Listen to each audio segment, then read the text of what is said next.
going out with a bang. These were the scenes on the streets of Portland. We're not making this city any safer for black people.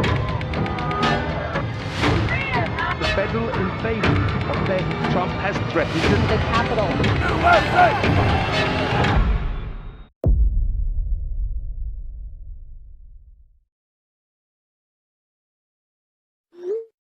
There's really two ways to think about polarization. There is affective polarization and ideological polarization.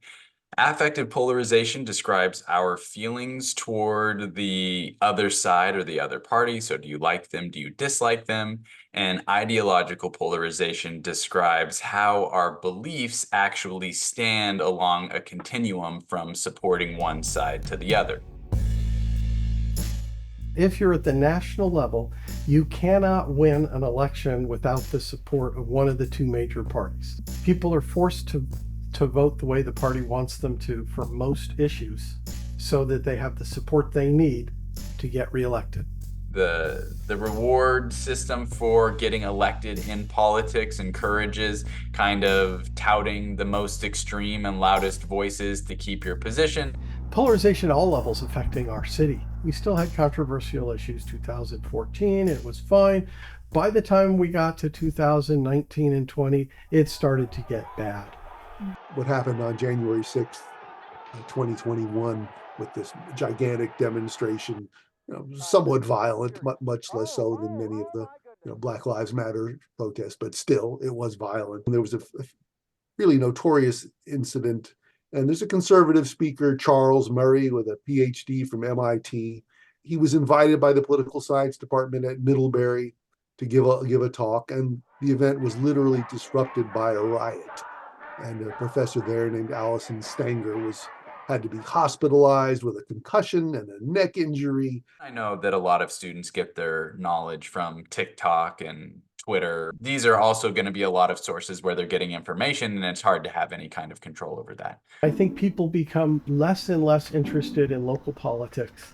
And when I would walk around Saratoga as the mayor, and I mean the mayor for the third time, I would say 9 out of 10 people did not know who the mayor was.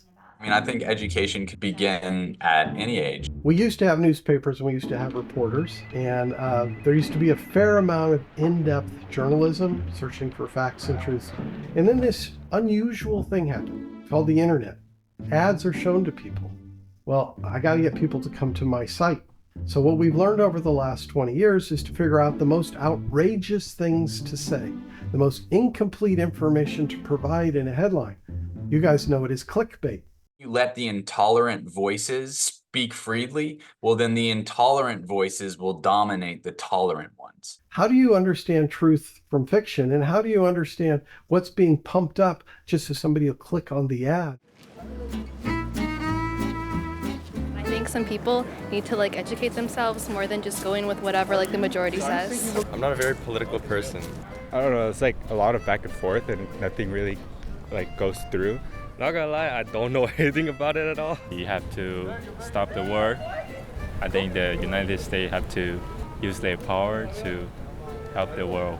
A lot of the debates, they say they're gonna do these things and then usually don't happen. These past 4 years, I feel like it's just been worse. To begin, I think we need to have more conversations with everyday people, with people we disagree with. In general, we believe the other side is farther away from our opinion than they actually are.